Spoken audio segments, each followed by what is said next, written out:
ಅನೇಕ ಜನ ಏನು ರಾಜಕಾರಣಿಗಳಿದ್ದೀವಿ ಅದಕ್ಕೆ ನಾವೇ ಹೊಣೆಗಳು, ಜನ ಅಲ್ಲ. ಈ ಭಾಗದ ಜನ ಮುಗ್ಧತೆಯನ್ನು ಹೊಂದಿರತಕ್ಕಂಥ ಜನ. ಇಲ್ಲಿ ಜನ ರಾಜಕಾರಣಿಗಳನ್ನು ಕತ್ತಿಡಿದು ಕೇಳ್ತಕ್ಕಂಥ ಕೆಲಸ ಮಾಡಲ್ಲ. ಒಂದು. ಎರಡನೇದು, ನಮ್ಮ ರಾಜಕಾರಣಿಗಳ ಒಂದು ಇಚ್ಛಾಶಕ್ತಿ ಕೊರತೆ. ಆ ಇಚ್ಛಾಶಕ್ತಿ ಕೊರತೆಯಿಂದನೇ ಇದಾಗಿರ್ತಕ್ಕಂಥದ್ದು. ಇನ್ನೊಂದು, ಅದರ ಜೊತೆಗೆ ಪವರ್ ಸೆಂಟರ್ ಭಾಳಷ್ಟು ಕಡೆ ಆ ಕಡೆ ಆಗಿದೆ. ಈ ಕಡೆ ಭಾಗದ ಜನ ಏನು ಮುಖ್ಯಮಂತ್ರಿಗಳಾಗ್ತಾವೆ ಅಲ್ಪ ಅವಧಿಗಳಿಗೆ ಮತ್ತು ಆಕಸ್ಮಿಕವಾಗಿ ಸಿಕ್ಕಿರ್ತಕ್ಕಂಥದ್ದು. ಆವತ್ತು ಒಂದು ಸಾರಿ ವೀರೇಂದ್ರ ಪಾಟೀಲ್ರಿಗೆ ಹೆಚ್ಚು ಅವಕಾಶ ಉಳಿದಿರ್ತಕ್ಕಂಥ ಎಲ್ಲ ಅವಧಿಗಳು ಸ್ವಲ್ಪ 6 ತಿಂಗಳ, ವರ್ಷ, 15 ತಿಂಗಳ, 20 ತಿಂಗಳು ಇಷ್ಟಕ್ಕೆ ಸೀಮಿತವಾಗಿರ್ತದೆ. ಸರ್, ಈ ಅಭಿವೃದ್ಧಿ ವಿಚಾರ ಬಂದಾಗ ದಿವಂಗತ ಕತ್ತಿ ಸಾಹೇಬ್ರಿದ್ದಾಗ ಬಹಿರಂಗವಾಗಿ ಹೇಳ್ತಿದ್ರು, ನಮಗೆ ಭಾಳಷ್ಟು ಅಭಿವೃದ್ಧಿ ವಿಚಾರದಲ್ಲಿ ಭಾಳಷ್ಟು ಅನ್ಯಾಯ ಆಗುತ್ತೆ, ನಾವು ಪ್ರತ್ಯೇಕ ಕರ್ನಾಟಕವನ್ನು ಕೇಳಬೇಕಾಗುತ್ತೆ ಅಂತ. ಇತ್ತೀಚೆಗೂ ಕೆಲವರು ಹೇಳಿಕೆಗಳನ್ನು ಶುರು ಮಾಡಿದ್ದಾರೆ. ಮೊನ್ನೆ ಅಭಯ್ ಪಾಟೀಲ್ ಅವರು ಕೂಡ ಯಾವುದೋ ಸಣ್ಣ ವಿಚಾರಕ್ಕೆ ನಾವು ಹಿಂಗೆ ಆದರೆ ಪ್ರತ್ಯೇಕ ಕರ್ನಾಟಕವನ್ನು ಕೇಳಬೇಕಾಗುತ್ತೆ. ಇದಕ್ಕೆ ಇದು ಒಂದು ಉತ್ತರವ ಅಂತ, ಇದೇ ಸೊಲ್ಯೂಷನ್ ಪ್ರತ್ಯೇಕ ಕರ್ನಾಟಕ ಪ್ರತ್ಯೇಕ ರಾಜ್ಯ ಮಾಡೋದರಿಂದ ಉತ್ತರ ಅಲ್ಲ, ಅದು ಸೊಲ್ಯೂಷನ್ನು ಅಲ್ಲ, ಪರಿಹಾರವೂ ಅಲ್ಲ.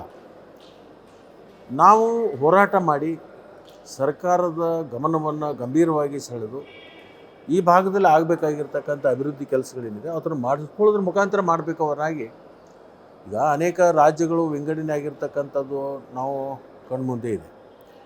ಈಗ ಆಂಧ್ರ ಪ್ರದೇಶ ಒಡೆದು 2 ಭಾಗ ಆಯಿತು, ತೆಲಂಗಾಣ ಮತ್ತು ಆಂಧ್ರ ಪ್ರದೇಶ. ತೆಲಂಗಾಣ ಒಡೆದು ಬೇರೆ ಆಗೋದ್ರಿಂದ ತೆಲಂಗಾಣಕ್ಕೆ ಸಿಕ್ಕಿರ್ತಕ್ಕಂಥ ರೆವೆನ್ಯೂ ಏನು ಸಿಗ್ತಾ ಇದೆ, ಏನು ಅವರಿಗೊಂದು ಲಾಭ ಆಗಿದೆ, ಅದೇ ಹೈದರಾಬಾದಕ್ಕೆ ಆಗ್ತಾಯಿಲ್ಲ. ಪ್ರತ್ಯೇಕ ರಾಜ್ಯ ಮಾಡೋದೇ ಇದಕ್ಕೆ ಸೊಲ್ಯೂಷನ್ ಅಂತ ನಾನು ಒಪ್ಪಲ್ಲ. ಸರ್, ಪ್ರತಿ ಬಾರಿನೂ ಒಂದು ಮಾತಿದೆ, ಯಾರು ಉತ್ತರ ಕರ್ನಾಟಕದಲ್ಲಿ ಯಾವ ಪಕ್ಷ ಉತ್ತರ ಕರ್ನಾಟಕದಲ್ಲಿ ಹೆಚ್ಚು ಸ್ಥಾನ ಗೆಲ್ಲುತ್ತೋ ಆ ಪಕ್ಷ ಅಧಿಕಾರವನ್ನು ಹಿಡಿಯುತ್ತೆ ಅಂತ. 13-14 ಜಿಲ್ಲೆಗಳಲ್ಲಿ ಯಾವ ಪಕ್ಷವನ್ನು ಗೆಲ್ಲಿಸಬೇಕು ಮತ್ತು ಯಾವ ಪಕ್ಷವನ್ನು ಸೋಲಿಸಬೇಕು ಅಂತೇಳಿ ತೀರ್ಮಾನ ಮಾಡೋರೇ ಇಲ್ಲೇ. ಇಷ್ಟಾಗಿಯೂ ಕೂಡ ಈ ರಾಜಕೀಯ ಪಕ್ಷದ ನಾಯಕರಿಗೆ ಇದರ ಅರ್ಥ ಮಾಡ್ಕೋತಾ ಇಲ್ಲ. ಉತ್ತರ ಕರ್ನಾಟಕದ ಜನ ಏನು ತೀರ್ಮಾನ ತಗೋತಾರೆ ಆ ತೀರ್ಮಾನದವೇ ಅದು ಅಂತಿಮವಾಗಿ ಸರ್ಕಾರ ರಚನೆ ಆಗ್ತಕ್ಕಂಥದ್ದು.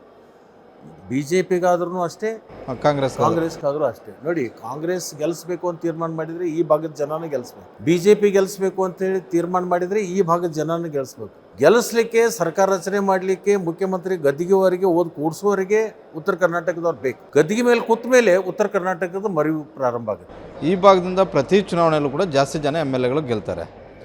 ಯಾರು ಕೂಡ ಈ ಭಾಗದವರನ್ನು ನೀವೇ ಹೇಳ್ದಂಗೆ, ನಾನು ನೋಡ್ದಂಗೆ ಏನೋ ಅನ್ಎಕ್ಸ್ಪೆಕ್ಟೆಡ್ ಆಗಿ ಆದರೆ ಮುಖ್ಯಮಂತ್ರಿ ಅಷ್ಟೇ, ಏನೋ ಅದು ಕಾಂಗ್ರೆಸ್ಸಲ್ಲಾಗಿರ್ಬೋದು, ವೀರೇಂದ್ರ ಪಾಟೀಲ್ರಾದರ ಬಳಿಕ ಜಗದೀಶ್ ಶೆಟ್ಟರು ಹಂಗೆ ಆಗಿದ್ದು, ಬಸವರಾಜ ಬೊಮ್ಮಾಯಿ ಅವರು ಸುಮ್ಮನೆ ಏನು ಯಾವುದೋ ರಾಜಕೀಯ ಬದಲಾವಣೆಗಳಿಂದಾಗಿ ಮಾಡಿದ್ರೆ ಬಿಟ್ಟರೆ ಅವ್ರಿಗೆ ಅಂತ ಹೈಕಮಾಂಡ್ ಗುರುತಿಸಿ ಮಾಡಿದಂತಹ ನಾಯಕರೇನು ಆಗಿರಲಿಲ್ಲ. ಅಂದರೆ ಓನ್ಲಿ ಆಪ್ಷನ್ ಆಗಿದ್ದು ಬಿಟ್ಟರೆ ಈ ಕಡೆಯಿಂದ 40-50 ಜನ ಶಾಸಕರು ಗೆದ್ದೋದ್ರೂ ಕೂಡ ಯಾಕೆ ಈ ಭಾಗದ ನಾಯಕರು ಮುಖ್ಯಮಂತ್ರಿ ಆಗೋದಕ್ಕೆ ಆಗ್ತಾಯಿಲ್ಲ? ಇಲ್ಲ ಈ ಕಡೆ ನಾಯಕತ್ವದ ಕೊರತೆ ಆಗ್ತಾಯಿದೆ, ಇಲ್ಲ ಆ ಕಡೆ ಮಧ್ಯ ಕರ್ನಾಟಕ ಆಗಿರ್ಬೋದು, ದಕ್ಷಿಣ ಕರ್ನಾಟಕದಲ್ಲಿರುವಂಥವರು ಈ ಕಡೆ ನಾಯಕರನ್ನು ಬೆಳೆಸ್ತಾ ಇಲ್ವಾ? ಒಂದು ಮೊದಲನೇದು ಯೋಗನೂ ಬೇಕಾಗುತ್ತೆ. ಯೋಗ ಇದ್ದಾಗ ಅದನ್ನು ಸದ್ಬಳಕೆ ಮಾಡ್ಕೋಬೇಕಾಗಿರ್ತಕ್ಕಂಥದ್ದು ನಮ್ಮೆಲ್ಲರೂ ಹೊಣೆಯೇ ಅದು ಮತ್ತು ಹೊಣೆಗಾರಿಕೆ. ಮತ್ತು ಈ ಕಡೆ ಭಾಳಷ್ಟು ರಾಷ್ಟ್ರೀಯ ಪಕ್ಷಗಳು ಉತ್ತರ ಕರ್ನಾಟಕದವರು ಹತ್ತಿಕ್ಕುವಂಥ ಕೆಲಸ ಮಾಡಿದಾರೆ ಹೊರತಾಗಿ ಬೆಳೆಸ್ತಕ್ಕಂಥ ಕೆಲಸ ಮಾಡಿಲ್ಲ. ಒಂದು ಬೆಳವಣಿಗೆ ಆಗಲಿಕ್ಕೆ ಸಾಧ್ಯ ಆಯಿತು, ವಿಶೇಷವಾಗಿ ರಾಮಕೃಷ್ಣ ಹೆಗಡೆ ಅವರಿಗೆ ಏನೊಂದು ಬೆಳೀಲಿಕ್ಕೆ ಸಾಧ್ಯ ಆಯಿತು. ಆ ಥರದಿಂದ ಬೇರೆ ನಾಯಕರಿಗೆ ಬೆಳೀಲಿಕ್ಕೆ ಸಾಧ್ಯ ಆಗಲಿಲ್ಲ. ಅದರ ನಂತರ ಸಾಕಷ್ಟು ಜನ ಈ ಕಡೆ ಮುಖ್ಯಮಂತ್ರಿಗಳಾಗ್ತಕ್ಕಂಥ ಸಂದರ್ಭಗಳು ಬಂದಾಗೂ ಕೂಡ ಅವಕಾಶ ವಂಚಿತರಾಗಿದ್ದೀವಿ. ವಿಶೇಷವಾಗಿ ಹಳೆ ಮೈಸೂರು ಭಾಗದಿಂದನೇ ಭಾಳಷ್ಟು ಜನ ಮುಖ್ಯಮಂತ್ರಿಗಳಾಗಿರ್ತಕ್ಕಂಥದ್ದು ನೋಡ್ತೀವಿ. ಈ ರಾಷ್ಟ್ರೀಯ ಪಕ್ಷದಲ್ಲಿಯೂ ಕೂಡ ಅದರದ ಒಂದು ತಾರತಮ್ಯ ಈ ಭಾಗದಲ್ಲಿ ಆಗಿರ್ತಕ್ಕಂಥದ್ದು ಅನೇಕ ದೃಷ್ಟಾಂತಗಳು ಕೊಡ್ಬೋದು ಮತ್ತು ಅನೇಕ ಉದಾಹರಣೆಗಳನ್ನು ಕೊಡ್ಬೋದು. ಈ ಭಾಗನ ಒಟ್ಟಾರೆ ಹತ್ತಿಕ್ಕುವಂಥ ಒಂದು ರಾಜಕೀಯ ವ್ಯವಸ್ಥೆ ನಡೆದಿರ್ತಕ್ಕಂಥ. ನಾನು ಯಾಕೆ ಈ ಕ್ವಶನ್ ಕೇಳೋದಂದರೆ, ಲಕ್ಷ್ಮಣ ಸವದಿ ಅವರು ತೀರಾ ಸಮೀಪಕ್ಕೆ ಹೋದರು ಅನ್ನೋ ಒಂದು ಲೆಕ್ಕಾಚಾರ ಇತ್ತು. ಅಂದರೆ DCM ಆಗಿದ ತಕ್ಷಣ ಇನ್ನೊಂದು ಸ್ಟೆಪ್ ಬಾಕಿ ಅಂತ ನಾವು ಹೇಳ್ತೀವಿ. ಆದರೆ ಎಲ್ಲೋ ಒಂದು ಕಡೆ 2023ರಲ್ಲಿ BJP ನಾಯಕರು ತೆಗೆದುಕೊಂಡಂಥ ಒಂದು ನಿರ್ಧಾರಕ್ಕೆ ಬೇಸತ್ತು, ನೀವು ಹೇಳಿದಂಗೆ ನಾನು ಕೇಳೋಕ್ಕಾಗೋದಿಲ್ಲ, ನನ್ನ ರಾಜಕೀಯ ನಿಲುವೇ ಬೇರೆ ಅಂತ ನೀವು ವಾಪಸ್ ಬಂದಿರಿ. ಯಾವ ಕಾರಣಕ್ಕೋಸ್ಕರ ಅವತ್ತು ಅಷ್ಟೊಂದು ಬೇಜಾರು ಲಕ್ಷ್ಮಣ ಸವದಿ ಅವ್ರಿಗೆ ಆಗಿದ್ದು ಅಂತ? ನಿಮ್ಮನ್ನು ಕೂಡ ಆ ರೀತಿ ಮುಗಿಸುವಂತಹ, ರಾಜಕೀಯವಾಗಿ ಮುಗಿಸುವಂಥ ಒಂದು ಕೆಲಸ ಆಗಿತ್ತಾ ಅಂತ? BJPಯಲ್ಲಿರ್ತಕ್ಕಂಥ ಅನೇಕ ಮುಖಂಡರಿಗೆ, ಅನೇಕ ಹಿರಿಯರಿಗೆ ಅದು ನನ್ನನ್ನು ಉಪಮುಖ್ಯಮಂತ್ರಿ ಆದದ್ದನ್ನೇ ಸಹಿಸ್ಕೊಳ್ಳಿಕ್ಕೆ ಸಾಧ್ಯ ಆಗಲಿಲ್ಲ. ನನಗೆ ಅಡಗಾಲು ಹಾಕ್ತಕ್ಕಂಥದ್ದೇ ಶುರುವಾಯಿತು.